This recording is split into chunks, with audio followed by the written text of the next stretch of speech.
हम लोग क्या देख रहे थे, हम लोग देख रहे थे स्टोइशियोमेट्री, है ना। स्टोइशियोमेट्री में हमने देख लिया था कि अगर हमारे पास कोई रिलेशन है, स्टोइशियोमेट्री में हमने देख लिया था कि अगर हमारे पास कोई इक्वेशन है, रिएक्शन है,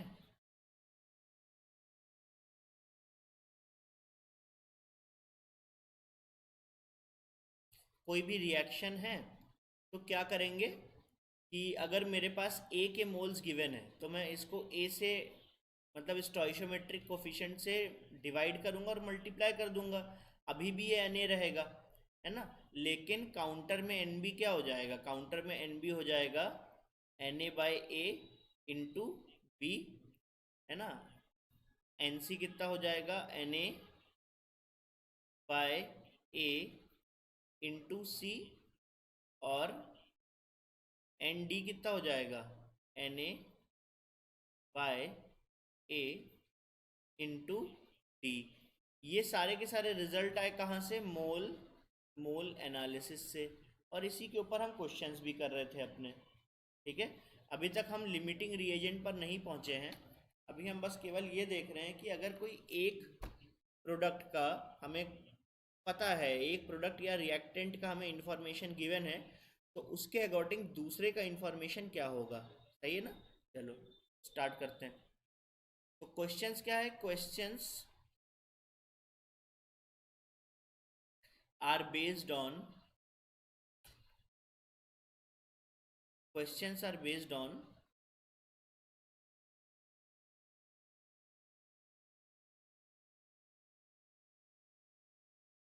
information of only one type of reactants or products। One type नहीं, ओनली वन ऑफ रिएक्टेंट्स और प्रोडक्ट्स। मतलब आपको या तो जानकारी रिएक्टेंट्स की दी होगी या तो प्रोडक्ट्स की दी होगी, है ना। कल हम लोग सीरीज के क्वेश्चन कर रहे थे। फॉर एग्जांपल ए है ना, मान लो 2A है ना, 3B है। मुझे क्या मिलता है यहाँ पर, मुझे मिलता है यहाँ पर C, ठीक है। अभी मैंने क्या किया, 3C ले लिया और यहाँ पे ले लिया D विल गिव 5E, ऐसा कुछ ले लिया, ठीक है। बोलो इतना क्लियर है। अब मैंने यहाँ पे बार लगा दिया। चलो ये पहला क्वेश्चन, इसको हम वैसे सॉल्व करते हैं, ठीक है। This is the question. अभी गिवन है आपको, अभी गिवन है आपको अभी आपको गिवन है कि ए का कितने मोल्स हैं, ए के आपके पास 3 मोल्स हैं। आपको फाइंड करना है कि ई मैक्सिमम कितना हो सकता है। Find maximum E that could be produced. आपको बताना है कि मैक्सिमम ई कितना बन सकता है। अभी क्या करें बच्चों, हम लोग क्या कर सकते हैं, हम लोग यहाँ पे मोल मोल एनालिसिस कर लें। ए के मोल्स कितने हैं, 3, है ना। तो हम इसको 3 से डिवाइड कर मतलब 2 से डिवाइड कर दे, क्योंकि मेरे पास कोएफिशिएंट कौन सा है, 2। तो 2 से डिवाइड कर दे, 2 से मल्टीप्लाई कर दे। तो ये इनर ब्रैकेट एक्सेप्ट करेंगे, आउटर ब्रैकेट रिजेक्ट करेंगे, है ना। तो इनर ब्रैकेट में क्या है, 3/2। तो यहाँ पे हम लोग लिखेंगे b की वैल्यू कितनी होनी चाहिए, 3 × 3/2। c की वैल्यू कितनी होनी चाहिए, 1 × 3/2, है ना। यहाँ पे कितना होना चाहिए, अभी C के मोल्स कितने आ गए, 3/2। तो अभी इसको नए अलग रिएक्शन की तरफ प्रोजेक्ट करेंगे। यहाँ पे C के मोल्स कितने हैं, 3/2, ठीक है। अभी C के रिस्पेक्ट में, क्योंकि इसी की इंफॉर्मेशन हमें गिवन है ना, क्योंकि ये इंफॉर्मेशन हमें यहाँ से मिल चुकी है। तो अभी ये C को हम लोग क्या करने वाले हैं, देखो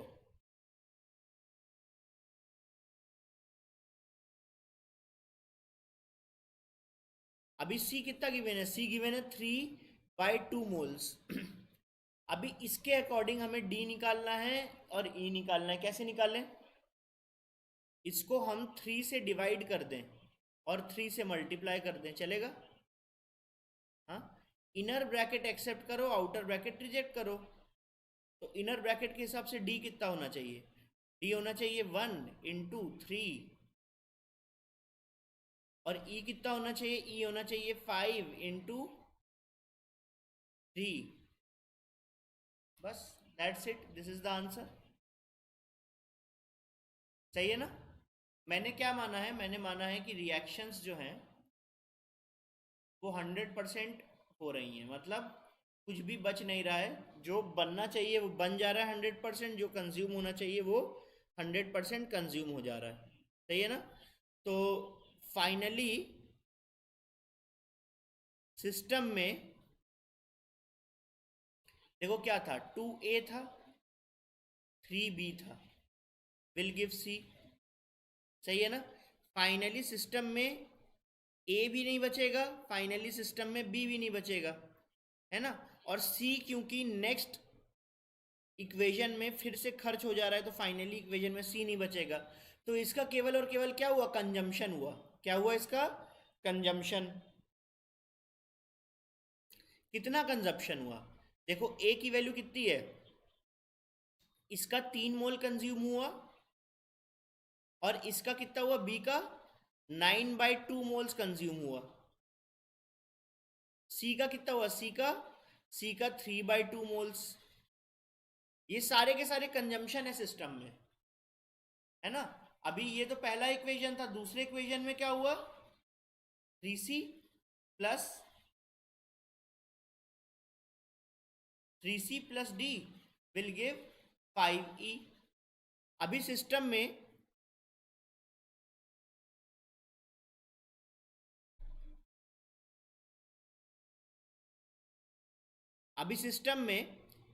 C फिर से आपका कंज्यूम हो गया, यहां बना था और कंज्यूम हो गया, और C कितना कंज्यूम हुआ, C आपका कंज्यूम हुआ 3/2 मोल्स। देखो यहाँ पे कितना हुआ, ये 3 और 3 कैंसिल, यहाँ पे बचा 3/2 मोल्स। ऑब्वियसली यहाँ 3/2 मोल्स बन रहे हैं, और इसको मैंने 0 लिखा है, तो ऑब्वियसली नेक्स्ट स्टेप में वो कंज्यूम हो जा रहे थे, इसीलिए ओवरऑल मैंने क्या लिखा, 3/2, है ना?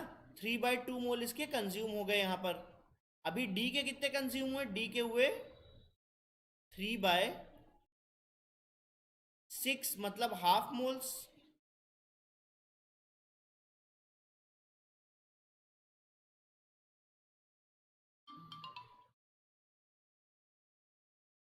हाँ, यहाँ पे कितने हुए, डी के 3 और 3 कैंसिल, 1/2। अरे यार,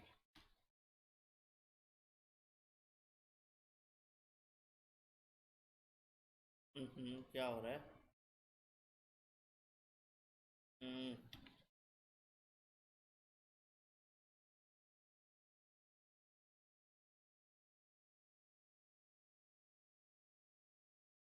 हाँ, डी के कितने मोल्स बच्चों, डी के 1/2 मोल्स आपके कंज्यूम हो जाएंगे।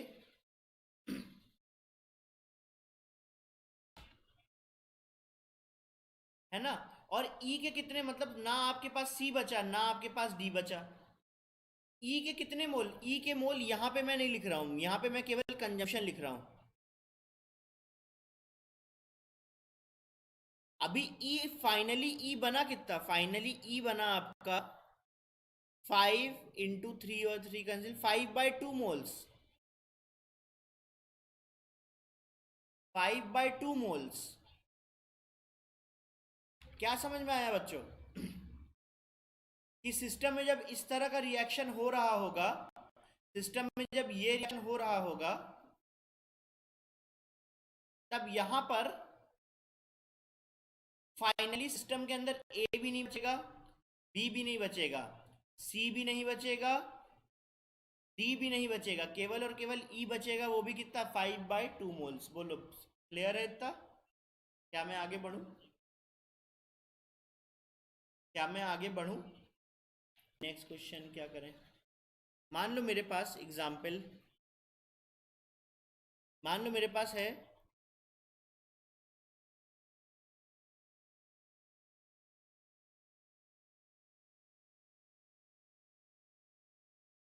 H2Al2 मतलब आपके पास एल्यूमिनियम ऑक्सीजन के साथ में रिएक्ट कर रहा है ना, और आपको क्या दे रहा है, आपको दे रहा है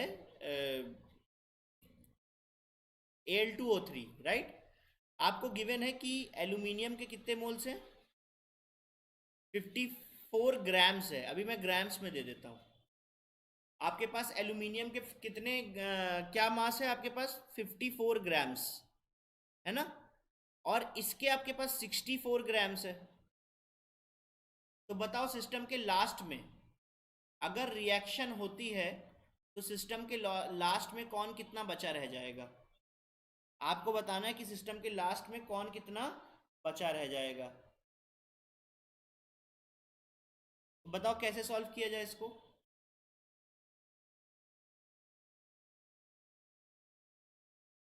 सबसे पहला काम, रिएक्शन बैलेंस है कि नहीं देखो। अल्टीमेटली तो हमें मोल मोल एनालिसिस करना है ना, तो रिएक्शन तो बैलेंस है, चल जाएगा काम। दूसरा काम, वन इंफॉर्मेशन गिवन है या टू इंफॉर्मेशन गिवन है। अगर वन इंफॉर्मेशन गिवन है तो मैं डायरेक्ट मोल मोल एनालिसिस में आ जाता। अगर दो इंफॉर्मेशन गिवन है तो पहले मुझे लिमिटिंग फाइंड करना है ना। दो इंफॉर्मेशन गिवन है मतलब मुझे पहले लिमिटिंग फाइंड करना होगा। अभी लिमिटिंग फाइंड करना हो या मोल मोल एनालिसिस करना हो तो पहले क्या होगा, conversion two moles. Conversion two moles मतलब मोल्स में हमें पहले कन्वर्ट करना है, तो बेसिकली हम इसको कन्वर्ट कर लेते पहले मोल्स में, इसको और इसको। तो एल्यूमिनियम के हमारे पास कितने मोल्स हैं भाई, 54 डिवाइडेड बाय 27। कितने मोल्स है, 54 डिवाइडेड बाय 27, और ये कितना है 64। ऑक्सीजन कितना 32। तो मोल्स हमारे पास कितने आ गए, एल्यूमिनियम के भी 2 मोल आ गए और ऑक्सीजन के भी 2 मोल आ गए। एल्यूमिनियम और ऑक्सीजन दोनों के 2-2 मोल आ गए, लेकिन ये 1:1 रेशियो में मल्टीप्लाई तो नहीं हो रहे हैं, मतलब रिएक्ट तो नहीं कर रहे हैं ना,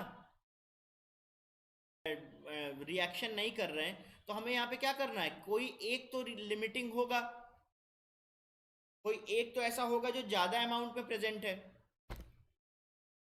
वो कौन है, तो मैं यहाँ पे चलो निकालता हूँ, मैथमेटिकली निकालता हूँ, है ना। 4 एल्यूमिनियम, 4 मोल एल्यूमिनियम 3 मोल ऑक्सीजन के साथ में रिएक्ट करेगा, ठीक है।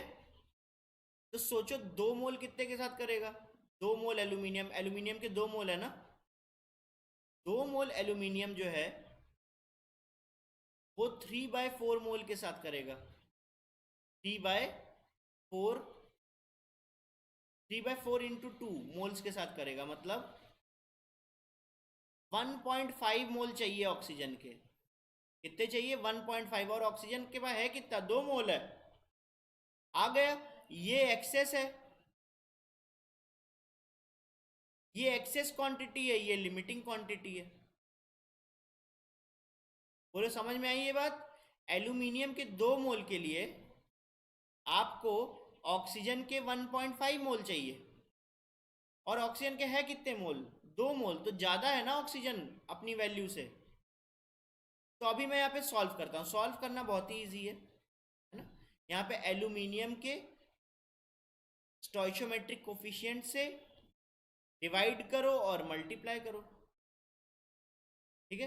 तो ऑक्सीजन का कितना आ जाएगा, अभी ऑक्सीजन को मैंने क्या माना है, ऑक्सीजन को मैंने बस लिखा छोड़ दिया है। मैं सारा काम जो है वो लिमिटिंग रिएजेंट के थ्रू करूंगा। तो ऑक्सीजन का कंजम्पशन कितना है, ऑक्सीजन का कंजम्पशन है 2 divided by, sorry 2 divided by 4 into 3, और Al2O3 का कितना है 2 डिवाइडेड बाय 4 इंटू 2। तो वैल्यूज निकाल लो। यहाँ पे तो भाई ये कंजम्पशन, 2 कंजम्पशन है, यहाँ पे कंजम्पशन कितना है, 3 3 6, 6 डिवाइडेड बाय 4, 6 डिवाइडेड बाय 4, तो कितना है 1.5 मतलब 3/2, और यहाँ कितना आया 2 1, 1 मोल आया कि नहीं आया भाई, यहाँ पे ऊपर भी 4 नीचे भी 4, यहाँ पे 1 आता है। तो ये था आपका कंजम्पशन, और ये था आपका प्रोडक्शन। अभी फाइनली मैं क्या करता हूँ, लिख लेता हूँ। एल्यूमिनियम सिस्टम में कितना है, एल्यूमिनियम लिमिटिंग था तो 0 होगा, है ना। ऑक्सीजन सिस्टम में कितना है, ऑक्सीजन एक्सेस में था तो मतलब पहले कितना था 2, और खर्च कितना हो गया 3/2, तो -1.5, क्योंकि 3/2 कितना होता है 1.5, तो बचा कितना रह गया 0.5 मोल्स बचा रह गया सिस्टम में, है ना। और बाद में आता है लास्ट Al2O3। अभी सिस्टम में Al2O3 कितना बना, 1 मोल बना, सिस्टम में Al2O3 कितना बना, 1 मोल बना।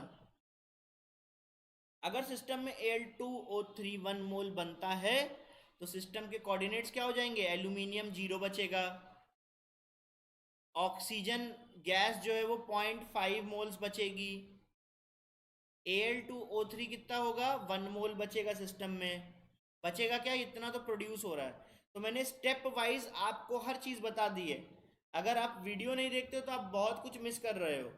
आप वीडियो देखा करो, आपको एवरीडे कुछ ना कुछ सीख के जाने को मिलेगा, हर दिन नई चीज़ सीखने को मिलेगी, है ना। कंसंट्रेट करके अगर आप लगे रहोगे वीडियोस में तो मुझे नहीं लगता आपको कोई परेशानी होने वाली है।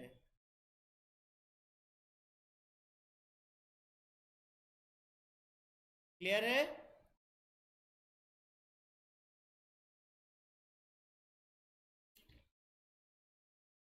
चलो नेक्स्ट क्वेश्चन करते हैं।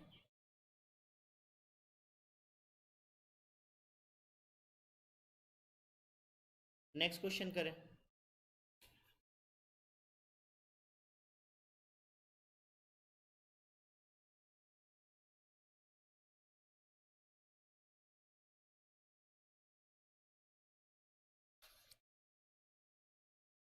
आपको रिएक्शन गिवन है,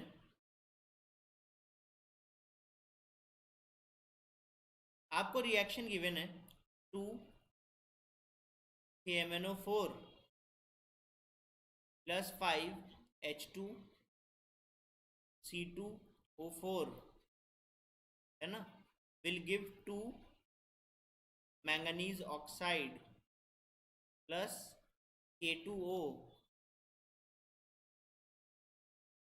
है ना, plus K2O plus 10 carbon dioxide plus 5H2O। ये रिएक्शन पूरी गिवन है आपको, ठीक है। आपको क्वेश्चन क्या गिवन है, क्वेश्चन है calculate the mass of H2C2O4 required to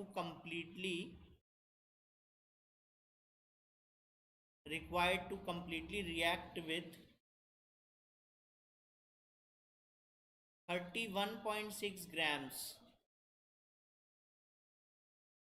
of KMnO4, है ना। और आपको पता है कि मोलर मास KMnO4 का कितना होता है 158, सही है। और मैंगनीज का मोलर मास कितना होता है 55। चलो सॉल्व करो इसको, ठीक है। Calculate the mass of H2C2O4 required, mass of H2C2O4 required to completely react with. तो बेटे बेसिकली बात की क्या की गई, आपको दिया गिवन क्या है, आपको गिवन है इंफॉर्मेशन इसके बारे में, है ना। तो ये सिंगल इंफॉर्मेशन क्वेश्चन बना कि नहीं बना, डायरेक्ट मोल मोल एनालिसिस लगाना है, ज़्यादा कुछ सोचना नहीं है। तो यहाँ पे 31.6 ग्राम्स है, तो मोल में कन्वर्ट करने के लिए मोलर मास से डिवाइड कर दे 158, सही है ना। कितना 158, तो KMnO4 कितना आ गया, KMnO4 कितना आ गया 158, 150, 8 8 16, तो ये 1 से जाएगा, ये 2 से जाएगा, तो यहाँ पे 10 नीचे ले लेते हैं। तो 0.2 मोल्स हो गया कि नहीं हो गया KMnO4 का 0.2 मोल्स। और मुझसे पूछा केवल किसके बारे में गया है, H2C2O4 के बारे में, उसका मास पूछा गया है, ठीक है। तो मुझे केवल 2 से मतलब है, KMnO4 जो है वो 5 मोल H2C2O4 के साथ रिएक्ट कर रहा है, सही है ना। तो अभी मैं क्या लिखूं, 0.2 लिखूं डिवाइडेड बाय 2 इंटू 2, सही है ना, क्योंकि इसका स्टोइशियोमेट्रिक कोफिशिएंट कितना है, 2।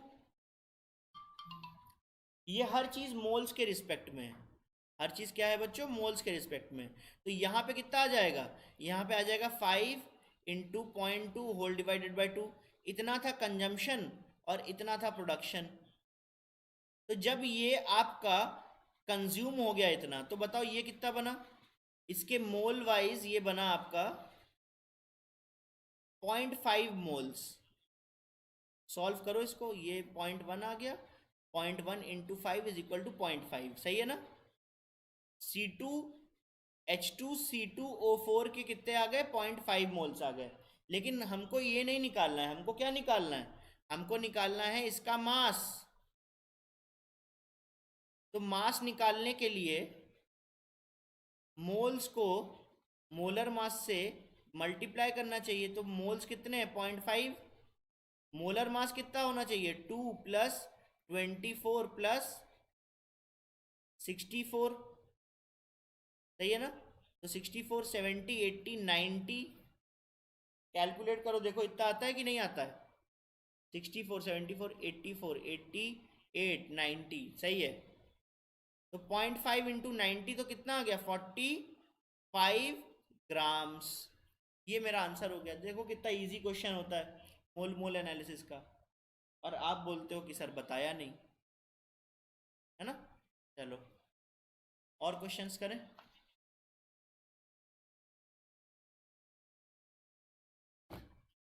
और क्वेश्चंस करें, नेक्स्ट।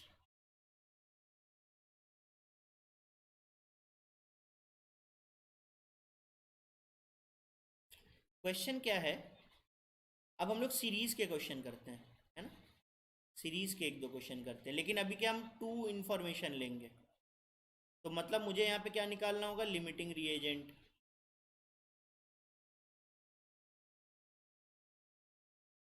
ठीक है, अभी चलो क्वेश्चन सॉल्व करते हैं। पहला, पहले यहाँ पे हमारे पास मान लो ए है ना। वो क्या दे रहा है, 3C प्लस डी दे रहा है, सही। और इसी का ही दूसरा रिएक्शन क्या है कि 2D जो है वो 3E दे रहा है मुझे, सही है ना। और यहाँ पे 2B प्लस ए जो है वो रिएक्ट करके तुमको दे रहा है 3C प्लस डी, सही है। क्वेश्चन में गिवन है आपको, क्वेश्चन में गिवन है आपको कि बी के आपके पास कितने मोल्स हैं, बी के आपके पास 10 मोल्स हैं, और ए के भी आपके पास कितने हैं, 10 मोल्स हैं। ये गिवन है, ये वैल्यू गिवन है। अभी आपको सॉल्व करना है कि ई मैक्सिमम ई मैं कितना निकाल सकता हूँ। मैक्सिमम ई कब निकाल सकता हूँ, जब रिएक्शन 100% होगी, है ना। चलो सॉल्व करो इसको। आपको मैं 2 मिनट का टाइम देता हूँ, इसको जल्दी से सॉल्व करके बताओ। और आज दिन की क्लास यार मिस मत करना, बहुत बढ़िया बढ़िया क्वेश्चन लगाएंगे हम लोग लिमिटिंग रिएजेंट के, है ना। और फिर अगले नेक्स्ट लेक्चर में लिमिटिंग रिएजेंट की पूरी मैराथन एकदम सटाक से कंप्लीट पूरा। ठीक है, चलो फिलहाल इसको कंप्लीट करो, कुछ समय लो और इसको कंप्लीट करो।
चलो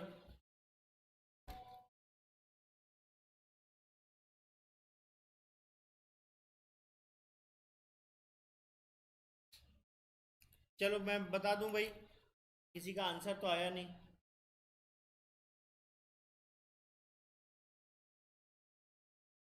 दो लिमिटिंग है, दो रिएजेंट गिवन है, एक है बी, दूसरा है ए, है ना। अभी देखो मैं लिमिटिंग रिएजेंट यहाँ पे फाइंड करता हूँ, एक लाइन में फाइंड करता हूँ।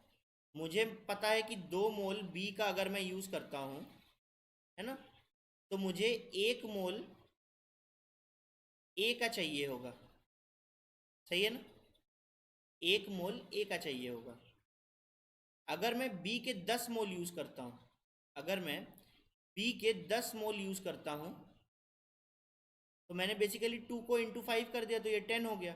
तो मैं इधर पे क्या करूँगा, 1 को इंटू 5 कर दूंगा। तो मुझे ए के कितने मोल चाहिए होंगे, 5 मोल चाहिए होंगे। लेकिन ए के अवेलेबल मोल्स बच्चों कितने हैं, ए के अवेलेबल मोल्स है 10। तो ए क्या हुआ, एक्सेस हुआ। अब बी क्या हुआ, लिमिटिंग हुआ। तो लिमिटिंग को मैं यहाँ लिखूंगा और एक्सेस वाले को नहीं लिखूंगा फिलहाल, बाद में एडजस्ट करते हैं। अभी लिमिटिंग के हिसाब से हमें पूरा रिएक्शन बनाना है, तो यहाँ पे हम क्या करें, 10 डिवाइडेड बाई 2 इंटू 2। तो ए कितना कंजम्पशन है, ये कंजम्पशन साइड है राइट। ए कितना है, ए है आपका 10 डिवाइडेड बाई 2 इंटू 1। सी कितना, 3 इंटू 10 डिवाइडेड बाई 2। हर चीज़ इसके रिस्पेक्ट में निकाल ली मैंने। और डी कितना है, डी है आपका 10 divided by 2 into 1। That's it, इतना ही होना चाहिए, इसके अलावा और कुछ भी नहीं है। ये कंजम्पशन साइड है। अभी इसमें से क्या हो रहा है, डी फर्दर कंज्यूम कर रहा है ना। डी कितना है यहाँ पे, 10 divided by 2 that is equal to 5 moles. तो अभी इसको नए रिएक्शन की तरह ट्रीट करो जरा। तो मैं क्या करूँ, इसको 2 से डिवाइड कर दूँ, 2 से मल्टीप्लाई कर दूँ। अभी ये डी जो है वो फिर से वापस कंजम्पशन की साइड में आ गया। प्रोडक्शन साइड में था, लेकिन अभी नेक्स्ट इक्वेशन में ये कंजम्पशन साइड पे आ गया।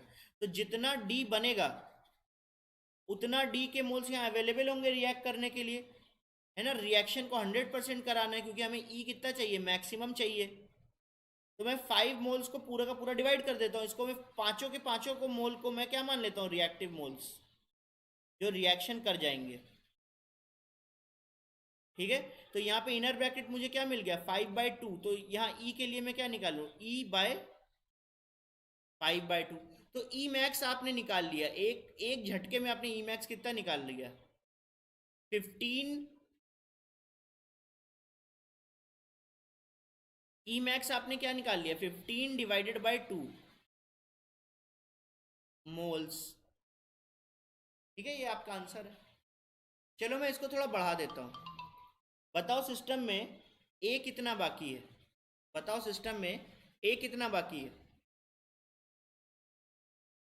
बोलो बोलो। सिस्टम में ए कितना है, कंजम्पशन देखो, ये कंजम्पशन है ए का, कंजम्पशन देखो ये कंजम्पशन है ए का, इतना, और था इतना। तो ए कितना बाकी होगा, 10, जितना था initially, minus 10 divided by 2 that is equal to 5, that is equal to 5 moles system में अभी भी बाकी है। तो मैं यहाँ पे क्या करूँ, लेफ्ट ओवर्स, मैं यहाँ पे निकाल रहा हूँ लेफ्ट ओवर्स, जो लास्ट में बचा रह जाएगा। तो 10 - 5 is equal to 5 mole. B कितना है, बी तो लिमिटिंग था, और लिमिटिंग बचता ही नहीं है सिस्टम में। सी कितना है, सी, सी कितना आपका बना, 30/2 दैट इज 15 मोल्स। और सी फर्दर कंज्यूम तो हुआ नहीं, क्योंकि फर्दर ये रिएक्शन किया नहीं, तो 15 के 15 मोल बने रहेंगे यहाँ पर। डी कितना है, डी, डी देखो बना कितना, 5 मोल बन गया, और 5 के 5 मोल कंज्यूम भी हो गए, तो डी भी कितना, 0। अभी ई कितना, ई तो आपने निकाला ना, 15 divided by 2 moles. This is the answer. आपके लास्ट में इतनी सारी चीजें, ए इतना बचा रह जाएगा, बी इतना बचा रह जाएगा, सी इतना बचा रह जाएगा, डी इतना बचा रह जाएगा और ई इतना बचा रह जाएगा। बस आपको काम क्या करना था, आपको अगर दो इंफॉर्मेशन गिवन है, अगर आपको दो इंफॉर्मेशन गिवन है तो उसमें से एक्सेस वाला हटा दो। अगर आप एक्सेस वाला हटा दोगे तो केवल लिमिटिंग का आप कंसिडर करोगे। तो क्वेश्चन नॉर्मली मोल मोल एनालिसिस वन शॉर्ट इंफॉर्मेशन की तरह बन जाएगा। बोलो ये बात समझ में आती है? हाँ, बोलो ये बात समझ में आती है? चलो एक और क्वेश्चन करें, लास्ट क्वेश्चन आज का, लिमिटिंग रिएजेंट के ऊपर। ये हमारा आज का लास्ट क्वेश्चन है। आज शाम की क्लास मिस मत करना, बहुत सारे क्वेश्चंस हम देखने वाले हैं, है ना। पूरा आप लेक्चर देखोगे आपको हर चीज़ समझ में आएगी। आज शाम का लेक्चर बच्चों मिस नहीं करना है, 100% आपको अटेंड करना है। अगर आपको लेक्चर बनाने हैं तो, अगर आपको सवाल बनाने हैं तो, ठीक है। चलो एक छोटा सा क्वेश्चन और लेते हैं। छोटा सा क्वेश्चन क्या है कि मेरे पास क्या है, C2H6 है, ऑक्सीजन है, कार्बन डाइऑक्साइड है, वाटर है, ठीक है। अभी C2H6 इसको बैलेंस करो। सबसे पहला काम क्या होना चाहिए, बैलेंसिंग। तो बैलेंसिंग कर लें। यहाँ पे 6, यहाँ पे 2, यहाँ पे 4 और यहाँ पे 6, 4, 4 4 8 और 6 14, तो यहाँ पे 7। ये आपका बैलेंस रिएक्शन हो गया कि नहीं? अभी आपको क्या गिवन है कि इसके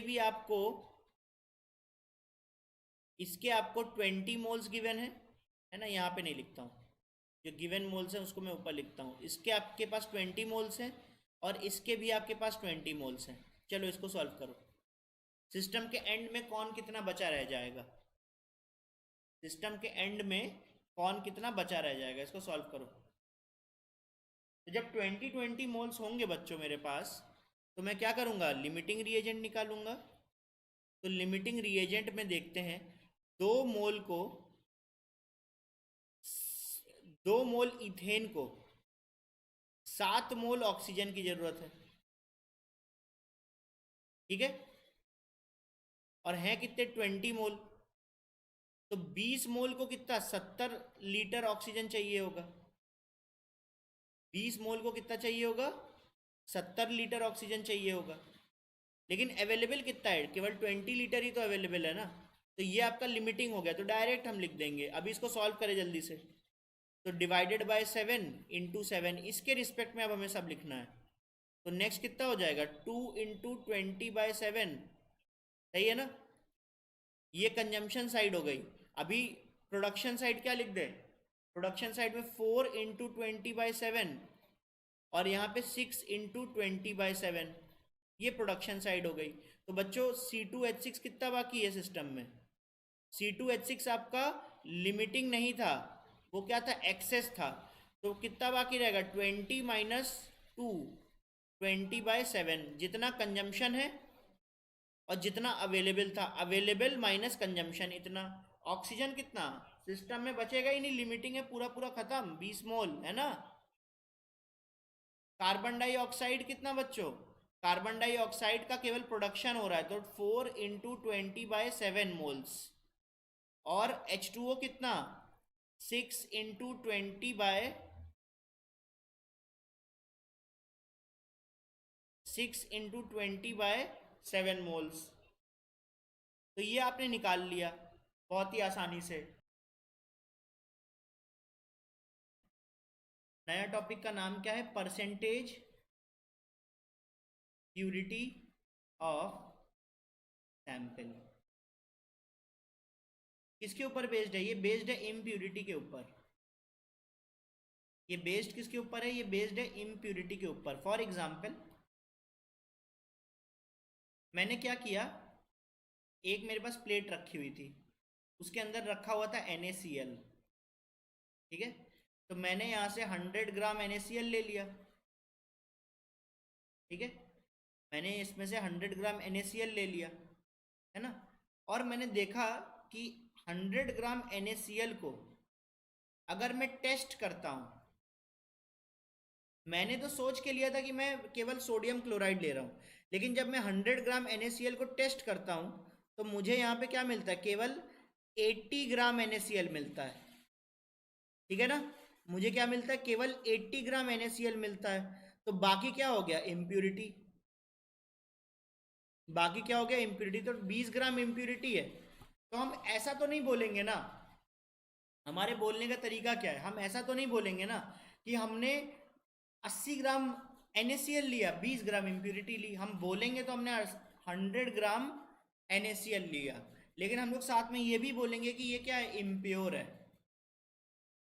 इसका मतलब 100 ग्राम NaCl में आपको 100 ग्राम NaCl नहीं मिलेगा, आपको कुछ ग्राम्स इम्प्यूरिटी के भी मिलेंगे। इसीलिए यहाँ पे काम आया परसेंटेज प्योरिटी, कितना प्योर है कोई सब्सटेंस। आपने 100 ग्राम NaCl तो लिया, लेकिन आपको 100 ग्राम NaCl मिला नहीं, उसमें आपको वहाँ पे कुछ इम्प्यूरिटी भी मिल गई, तो सब्सटेंस इम्प्योर है। इस वजह से ऐसा हुआ, सब्सटेंस कैसा है, इम्प्योर है, इस वजह से ऐसा हुआ। ठीक है, चलो और लिखते हैं। हमेशा ध्यान रखना, कोई भी सैंपल है, कोई भी सैंपल है, उसमें क्या होगा, एक तो प्योर सब्सटेंस होगा जो हमें चाहिए, और साथ में कुछ इम्प्यूरिटी होगी, और साथ में कुछ इम्प्यूरिटी होगी। ये इम्प्यूरिटी हमेशा क्या होता है, इनर्ट होता है। ये इम्प्यूरिटी हमेशा क्या होता है, इनर्ट होता है। जबकि प्योर सब्सटेंस हमेशा क्या होता है, रिएक्टिव माना जाता है। मतलब जो कोई चीज़ प्योर है, अभी NaOH है, अभी मैं इसको 100 ग्राम NaCl को लेकर, सॉरी,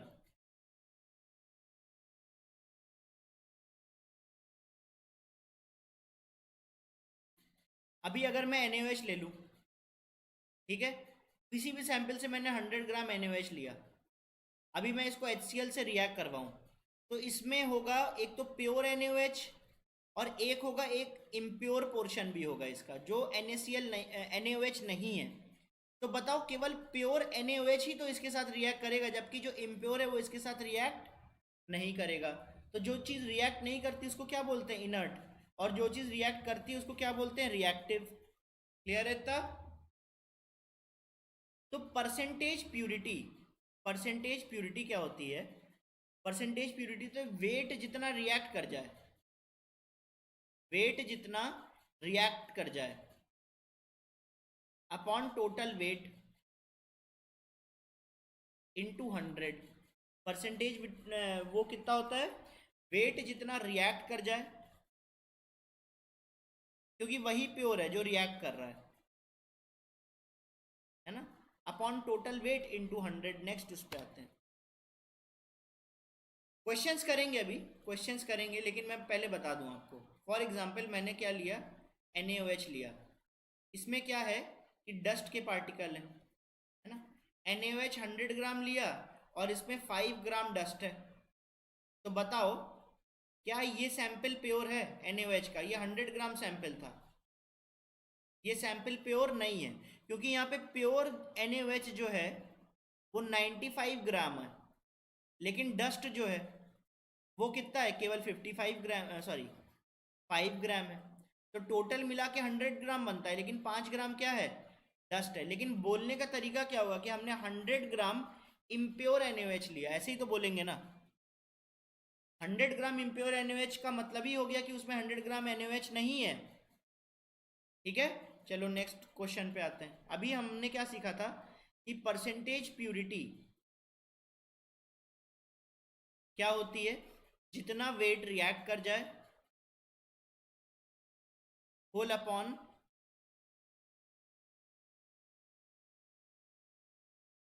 टोटल वेट इनटू 100। जैसे कि एग्जाम्पल के तौर पे एक क्वेश्चन ले लेते हैं, है ना, लिखो 100 grams of NaOH have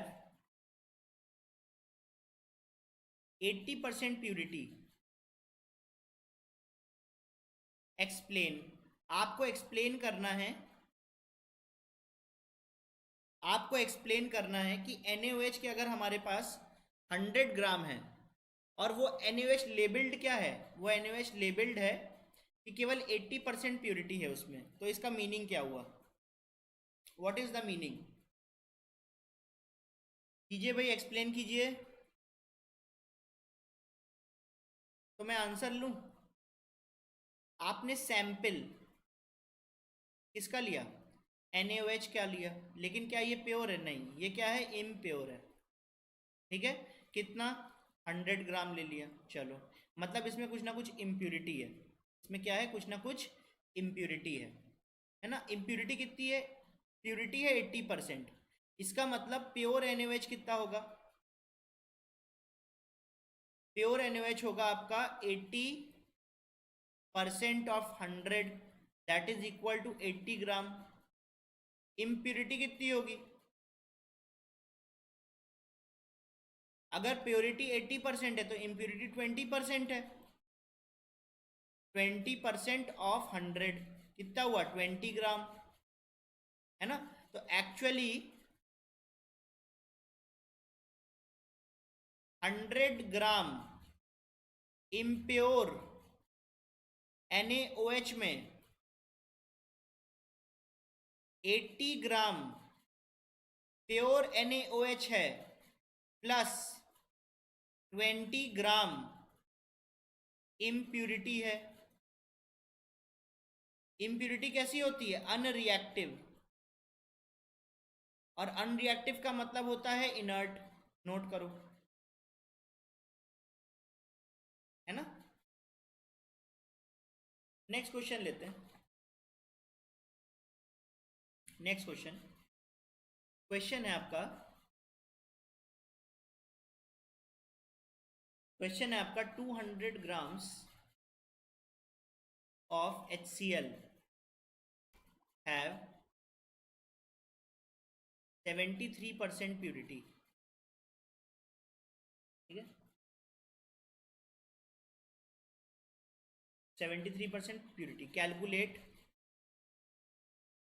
weight of NaOH, calculate weight of NaOH required to neutralize the acid। Question क्या है समझ लो इसको। ठीक है, क्वेश्चन क्या है समझ लो। अभी आपके पास 200 ग्राम HCl है और 73% प्योर है। इसका मतलब एक्चुअली आपके पास 200 ग्राम HCl है नहीं। ठीक है, आपको कैलकुलेट करना है कि कितना NaOH इस 200 ग्राम इम्प्योर HCl को कंप्लीटली न्यूट्रलाइज कर देगा। क्वेश्चन का आंसर मैं बताता हूं आपको, what is the answer. Answer ले लेते हैं। ठीक है, तो आपको गिवन क्या है? आपको गिवन है 200 ग्राम एसिड, 73% प्योर। ठीक है, तो एसिड का 73% कितना हो गया? 73% ऑफ 200 कितना हो गया? निकाल लेना, कितना हो जाएगा? 73 73 146 ग्राम एसिड है। कितना है? 146 ग्राम। जबकि इम्प्यूरिटी कितनी है? इम्प्यूरिटी है आपकी 27%। अगर 73% प्योर है तो 27% इम्प्योर है। या तो प्योरिटी निकालने के लिए 200 माइनस 146 कर लो। 200 माइनस 146 कितना हुआ? 54 ग्राम। ठीक है, आपने इसके ऊपर HCl डाल दिया, सॉरी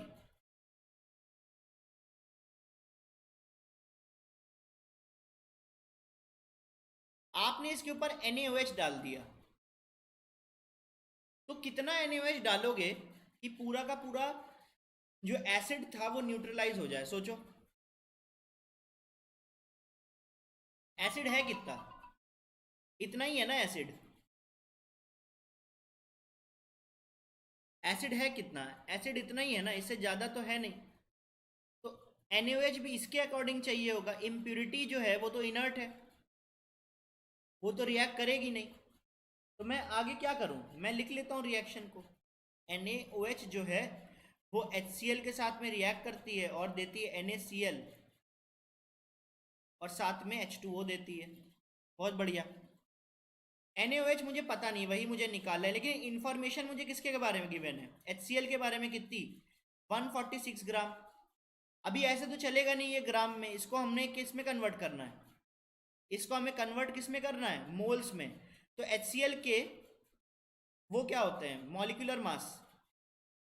HCl का मॉलिक्यूलर मास होता है आपका 36.5। 1 2 3 एंड 4, तो 4 टाइम्स सीधा सीधा निकल जाएगा। तो HCl के कितने मोल्स हैं? 4 मोल्स। तो NaCl के भी कितने मोल्स होंगे? 4 मोल्स होंगे। आंसर आ गया। आंसर क्या है? आंसर है कि 4 मोल्स और 4 इंटू 40, 40 इसका मोलर मास होता है NaOH का, ग्राम्स। तो मैं ऐसे पढ़ता हूं, 4 moles of NaOH is required to neutralize completely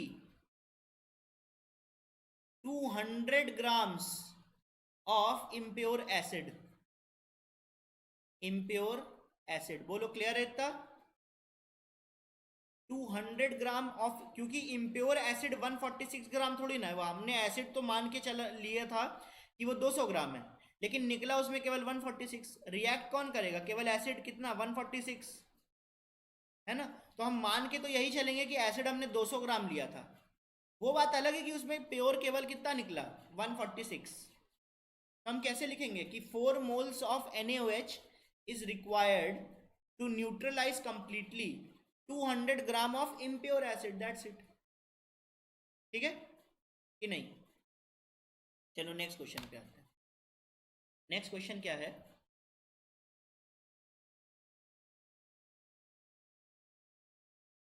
next question क्या है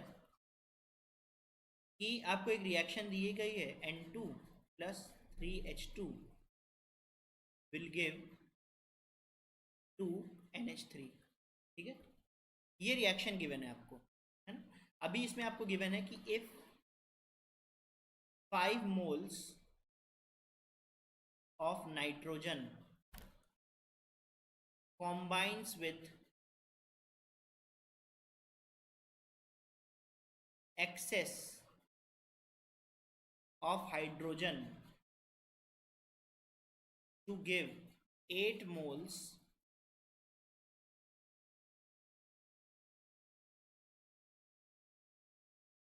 एक सेकेंड मैं इसको वो कर देता हूँ।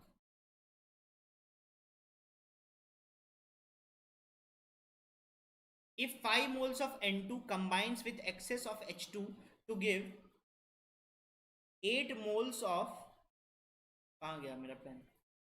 To give 8 moles of NH3, then calculate percentage of purity of nitrogen. ये फाइंड करना है।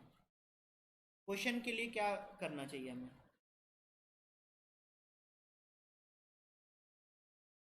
बताओ। क्वेश्चन को सॉल्व करने के लिए हमें क्या करना चाहिए बच्चों? What do I do? देखो मैं तुमको एक हेल्प करता हूं।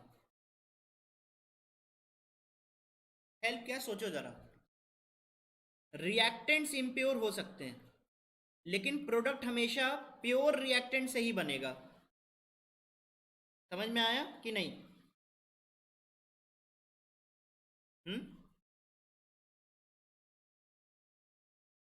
मैं ये कहना चाह रहा हूं कि रिएक्टेंट भले ही इम्प्योर हो, लेकिन जितना प्रोडक्ट बनेगा वो तो प्योर सैंपल से ही बनेगा ना। सैंपल में जितनी प्योर सब्सटेंस था उससे ही बनेगा ना।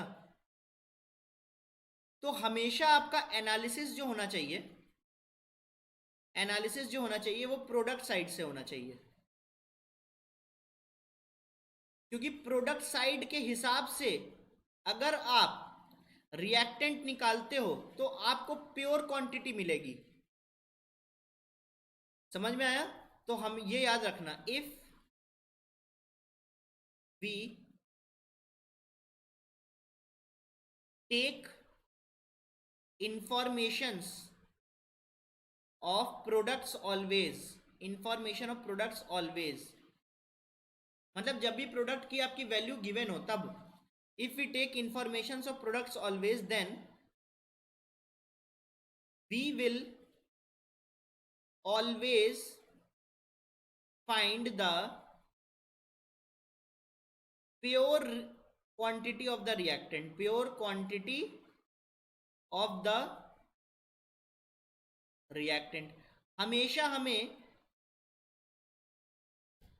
रिएक्टेंट की प्योर क्वांटिटी ही मिलेगी। जैसे कि ये रिएक्शन था ऊपर वाला लिख लेते हैं, N2 plus 3H2 will give 2 times NH3, सही है ना? अभी आपको बोला गया कि N2 के कितने मोल्स हैं, 5 मोल्स हैं, है ना? कंबाइन कितने के साथ कर रहे हैं, एक्सेस, एक्सेस मतलब जितने हाइड्रोजन के मोल्स चाहिए सब अवेलेबल है, कोई भी दिक्कत नहीं है। बट आपके पास N2 के 5 मोल्स हैं, मतलब ये एक्सेस में नहीं है, हाइड्रोजन एक्सेस में, जितना भी चाहो उतना ले लो। और लेकिन बात ये है कि बोला जा रहा है आपको कि यहाँ पे NH3 के कितने मोल्स मिले, NH3 के आपको 8 मोल्स ही मिले। कितने मोल्स मिले? 8 मोल्स ही मिले, है ना? तो आपके लिए एक यहाँ पर बहुत ही बड़ा डाउट क्रिएट हो जा रहा है कि अगर हमें 8 मोल्स NaOH चाहिए, तो सोचो जरा कि अगर ये ना होता 5 मोल, तो बताओ 8 मोल्स NH3 के लिए कितना नाइट्रोजन चाहिए होता? हम क्या करते हैं, यहां से मोल मोल एनालिसिस कर लें, तो 8 डिवाइडेड बाय 2 इंटू 2, रिएक्टेंट के हिसाब से कर लेते हैं।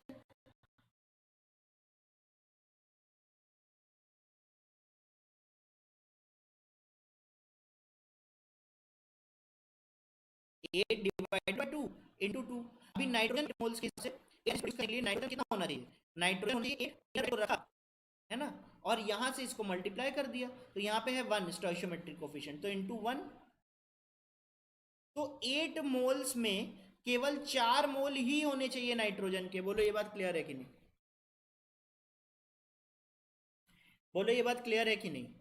8 मोल्स नाइट्रोजन में, 8 मोल्स अमोनिया बनाने के लिए नाइट्रोजन के 4 मोल ही होने चाहिए, लेकिन नाइट्रोजन के हैं कितने मोल? 5 मोल है। तो नाइट्रोजन के अगर 5 मोल है, उसमें से रिएक्ट केवल कितना कर रहा है? 4 मोल्स रिएक्ट कर रहा है, तो परसेंटेज प्योरिटी कितनी हो गई? इन टर्म्स ऑफ मोल ये लिखना जरूरी है, in terms of mole percentage purity of nitrogen sample कितना हो जाएगा? ये रहा नाइट्रोजन, है ना? तो नाइट्रोजन आपने 5 मोल लिए, लेकिन 5 मोल से 5 मोल में से केवल 4 मोल ही रिएक्ट किए, 1 मोल रिएक्ट किया ही नहीं, तो मतलब नाइट्रोजन कैसा था? इम्प्योर था। तो कितने प्योर मोल्स है नाइट्रोजन के? 4 प्योर मोल से 4 प्योर मोल्स है, होल डिवाइडेड बाय कितने इम्प्योर है बताओ? इम्प्योर टोटल मतलब टोटल मोल्स हैं कितने? 4, सॉरी फिर से मैं बता देता हूँ, कितने प्योर मोल्स हैं? 4 मोल्स प्योर हैं, whole divided by total moles कितने हैं? 5, है ना? तो मैं बस इसको इंटू 100 करूंगा, कितना आ जाएगा? 80%। लेकिन क्या बाई मोल्स, ठीक है? प्रोनाउंस करें पूरे क्वेश्चन को। मैंने क्या लिखा? मैंने लिखा कि नाइट्रोजन जो आपने लिया सिस्टम में अमोनिया बनाने के लिए, वो केवल 80% प्योर था बाई मोल। समझ में आ गया इतनी बात कि नहीं? चलो, 80% प्योरिटी बाय मोल्स तो आपका हो गया, ठीक है? और हाँ, इसमें एक और चीज़ बतानी थी, हमेशा ध्यान रखना, अगर आपको रिएक्टेंट और प्रोडक्ट दिया गया है तो हमेशा प्रोडक्ट साइड से चीज़ों को सॉल्व करना आप स्टार्ट करोगे, क्योंकि प्रोडक्ट हमेशा प्योर रिएक्टेंट से ही बनेगा। तो रिएक्टेंट हम अगर इम्प्योर है तो उसमें से वो प्योर सब्सटेंस ही केवल रिएक्ट करेगा, बाकी इम्प्योरिटी रिएक्ट नहीं करेगी। मेरे ख्याल से ये फंडा आपको एकदम 100% समझ में आ गया है। अगर आ गया है तो आप तुरंत एक मैसेज करके बताओ। अगर आ गया है तो तुरंत एक मैसेज करके बता दो।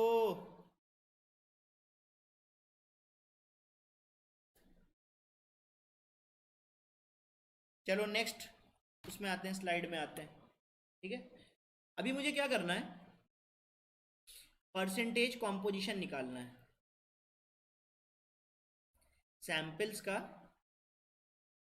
परसेंटेज कॉम्पोजिशन निकालना है ना। फॉर एग्जाम्पल अभी परसेंटेज कॉम्पोजिशन में भी क्या होता है, दो चीज़ें होती हैं ना, मान लो a प्लस बी है ना, या तीन चीज़ें हो सकती हैं a प्लस बी प्लस सी। मैं मान लेता हूँ कि दो चीज़ें आपस में मिक्स हैं। मिक्सचर हमेशा इम्प्योर होता है, मिक्सचर हमेशा कैसा होता है, इम्प्योर होता है।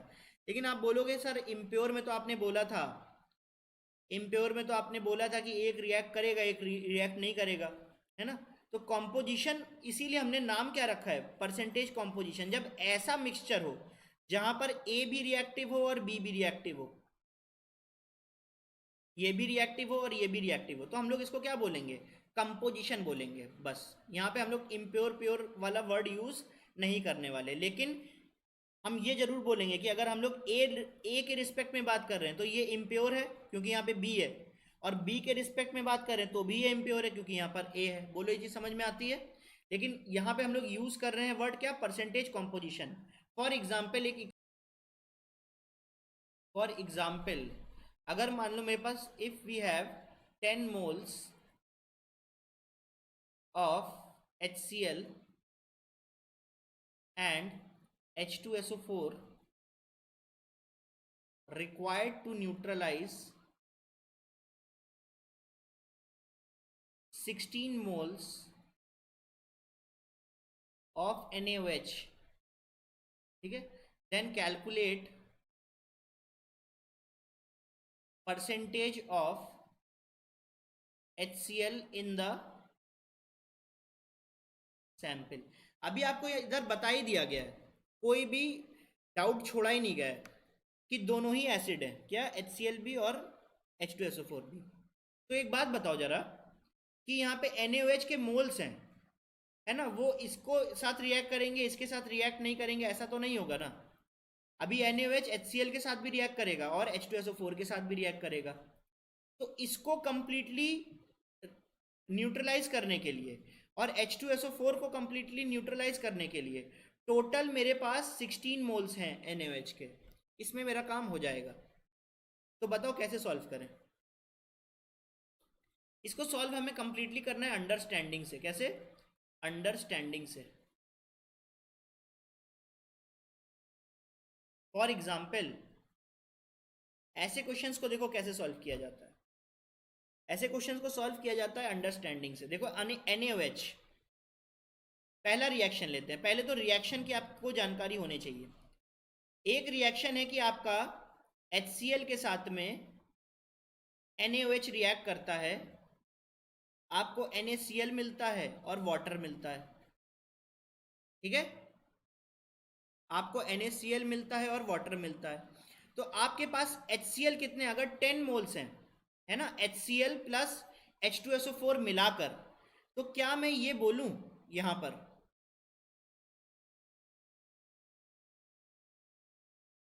तो क्या मैं यहां पर एक चीज लिख के रख दूं, चलो यहां लिख देता हूं, है ना, कि HCl प्लस H2SO4 मिला के 10 मोल्स है ना। तो x HCl अगर x है तो H2SO4 कितना हुआ, 10 माइनस एक्स। क्लियर है इतना। तो सोचो HCl के कितने मोल्स हैं, HCl के मेरे पास x मोल्स हैं। तो बताओ NaOH के कितने मोल्स लगेंगे, इसके भी x मोल्स लगेंगे, ठीक है। अभी NaOH जो है बिना किसी भेदभाव के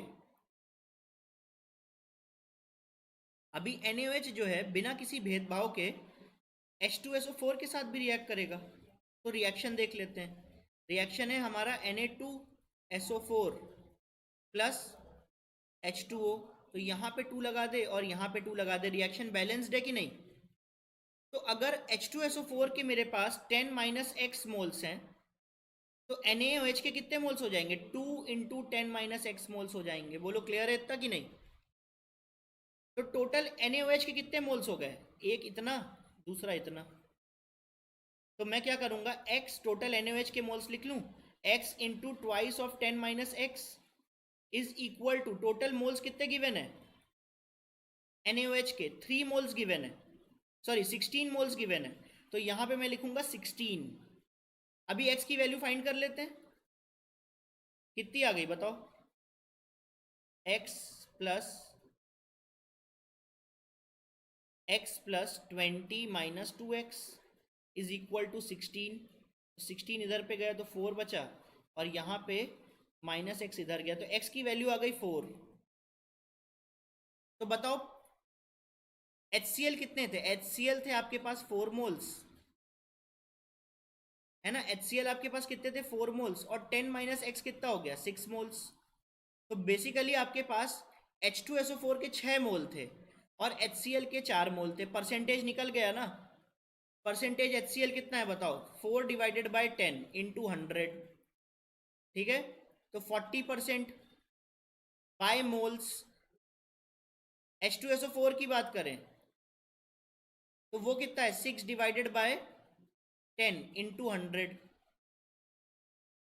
तो कितना? 60% बाई मोल्स। बोलो समझ में आ गया ये बात? क्या इसको किसी और अंडरस्टैंडिंग से कर सकते थे? एक और अंडरस्टैंडिंग थी, आप इसको नोट कर लो तो मैं यहीं पर सॉल्व करता हूं इसका दूसरा तरीका, जो कि मैं न्यूट्रलाइजेशन के मेथड से बताऊंगा आपको।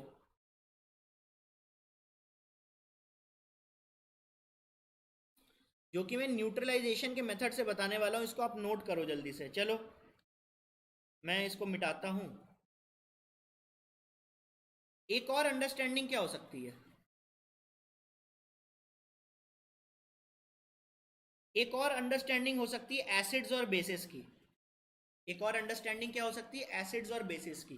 तो एसिड क्या होते हैं? जो हमें H प्लस देते हैं। तो HCl क्या करेगा?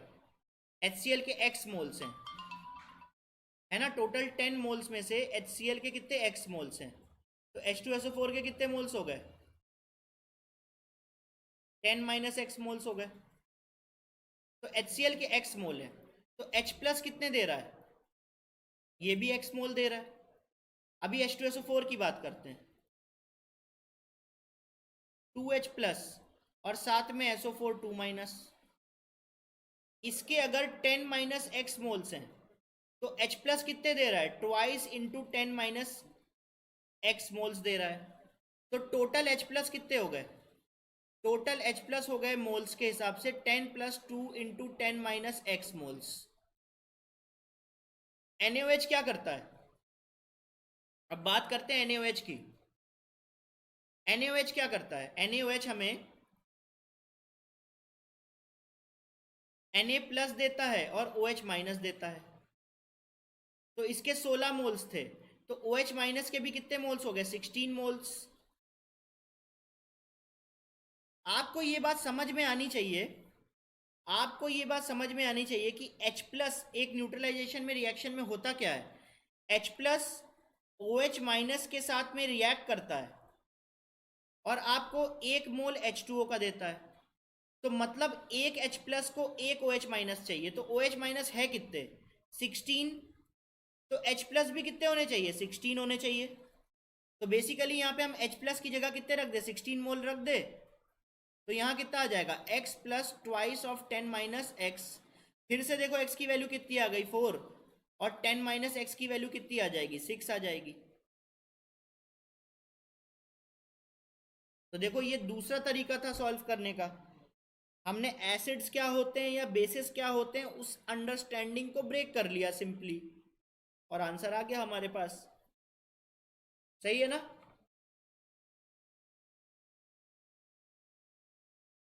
क्या कुछ पूछना है किसी को इसमें?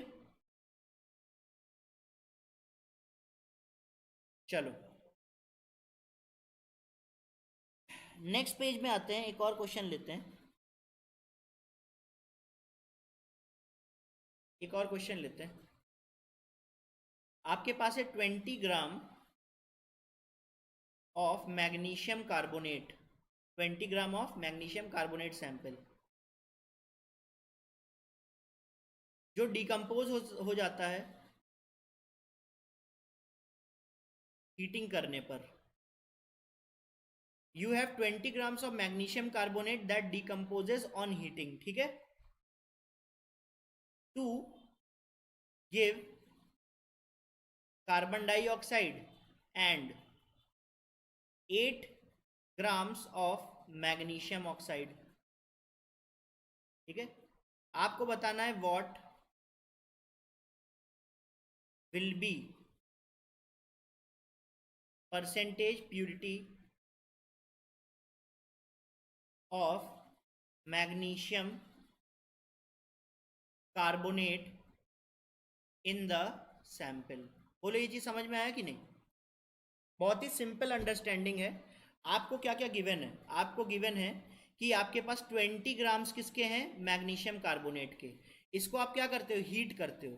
हीट करने पर आपको कार्बन डाइऑक्साइड मिलती है और मैग्नीशियम ऑक्साइड मिलती है। मैग्नीशियम ऑक्साइड आपको 8 ग्राम मिलता है। तो हम लोग इसको क्या करें? इक्वेशन के टर्म्स में लिख दे। इक्वेशन के टर्म्स में आपके पास मैग्नीशियम कार्बोनेट जो है, इसको क्या किया? हीट किया, तो आपको मिला मैग्नीशियम ऑक्साइड और साथ में कार्बो मतलब कार्बन डाइऑक्साइड। बैलेंस्ड है ऑलरेडी, कुछ करना नहीं है, बैलेंस अलग से नहीं करना है। अभी हमें गिवन क्या क्या है? गिवन है, अभी हमें गिवन क्या क्या है? गिवन है हमें मैग्नीशियम कार्बोनेट का 20 ग्राम था, टूट के मैग्नीशियम ऑक्साइड कितना? केवल 8 ग्राम मिल रहा है। तो मैंने हमेशा क्या बताया कि अगर आपको रिएक्टेंट का इंफॉर्मेशन गिवन है तो रिएक्टेंट से शुरू करो, और सॉरी, अगर आपको प्रोडक्ट का इंफॉर्मेशन गिवन है तो प्रोडक्ट से शुरू करके सोचो कि रिएक्टेंट कितना होने वाला है, क्योंकि हो सकता है कि 20 ग्राम में मैग्नीशियम कार्बोनेट के 20 ग्राम मैग्नीशियम कार्बोनेट ना हो, कुछ इम्प्यूरिटी हो साथ में।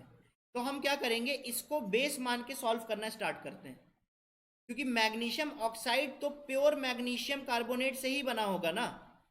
तो इसके बेसिस पे हम लोग फाइंड कर लेंगे कि प्योर मैग्नीशियम कार्बोनेट कितना है, ठीक है। चलो आंसर निकालता हूं। ये 8 ग्राम है, इसके मोल्स निकाले। अभी इसका मोलर मास कितना हो जाएगा मैग्नीशियम ऑक्साइड का? 24 + 16 दैट इज इक्वल टू 40। तो यहाँ पे मोल्स कितने हो जाएंगे? 8 डिवाइडेड बाय 40, मतलब 1:5 मोल्स हो गए आपके मैग्नीशियम ऑक्साइड के। अभी 1:1 रेशियो में, तो इसके भी कितने मोल्स हो जाएंगे? 1:5 मोल्स। अभी मैग्नीशियम कार्बोनेट के भी 1:5 मोल्स है, तो इसको हम वापस ग्राम्स में चेंज कर लें।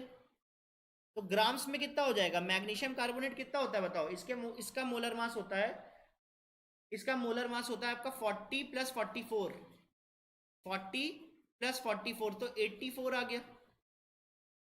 तो ग्राम्स में हमें पाने के लिए इसके मोल्स कितने हैं? 1/5 मोल्स इंटू 84 करेंगे, है ना। तो मेरे पास 420 ग्राम्स आ गया कि नहीं आ गया? एक सेकेंड, सॉरी सॉरी सॉरी, अभी हम क्या करेंगे? इंटू 5 नहीं करना है, डिवाइडेड बाय 5 करना है, ठीक है। तो 84 डिवाइडेड बाय 5 कितना आ गया? 8, 1 2 10 16 16.8 ग्राम्स आ गया कि नहीं आ गया? देखो सॉल्व करके, 1/5 इंटू 84 इज इक्वल टू 16.8, क्योंकि मोल्स इंटू मॉलिक्यूलर मास है इसलिए आंसर ग्राम्स में आएगा। तो देखो 1/5 मोल मैग्नीशियम ऑक्साइड बनाने के लिए केवल और केवल 16.8 ग्राम मैग्नीशियम कार्बोनेट यूज हो रहा है। इसका मतलब 3.2 ग्राम्स क्या है? टोटल 20 मोल्स थे ना, 20 ग्राम्स थे ना मैग्नीशियम कार्बोनेट के, तो बेसिकली 3.2 ग्राम्स क्या है? इम्प्यूरिटी। तो मेरा आंसर क्या हो जाएगा finally? Percentage purity is equal to weight reacted by weight total. तो टोटल मैग्नीशियम कार्बोनेट किसका, मैग्नीशियम कार्बोनेट का परसेंटेज प्योरिटी निकाल रहे हैं। तो वेट टोटल कितना हो गया 20 ग्राम, और वेट रिएक्टेड कितना है 16.8 ग्राम। तो इंटू 100 कर दे, तो ये 1 है और ये कितना है 5 है। सही है, सही है कि नहीं? तो कितना आ जाएगा 84% is percentage purity of magnesium carbonate. लेकिन क्या बाई मास, क्योंकि यहाँ पे आपने मासेस पुट किए है ना। तो आ गया आंसर, इतना ही इजी है, कुछ नहीं करना होता। ठीक है कि नहीं? हम लोग अब इस चैप्टर के एकदम लास्ट पोर्शन पर आ चुके हैं बच्चों, एकदम लास्ट। ठीक है, इसके बाद हम क्या करेंगे, क्वेश्चंस करेंगे बहुत सारे, इतने सारे कि आपका दिमाग खराब हो जाएगा। नहीं ऐसा नहीं है, आपका दिमाग खराब नहीं होने देंगे। उतना ही करेंगे जितना हमें बहुत अच्छे से समझ में आ जाए, और धीरे धीरे करके लेवल बढ़ाते चले जाएंगे। ठीक है कि नहीं? तो अभी उतना टाइम तो है नहीं, 1 घंटे की क्लास होती है। तो हम क्या करते हैं कि कल क्या पढ़ने वाले हैं, नेक्स्ट क्लास में हम क्या पढ़ने वाले हैं, उसको एक बार डिसाइड कर लेते हैं, है ना, उसके बारे में एक बार बात कर लेते हैं। ठीक है, चलो स्टार्ट करें।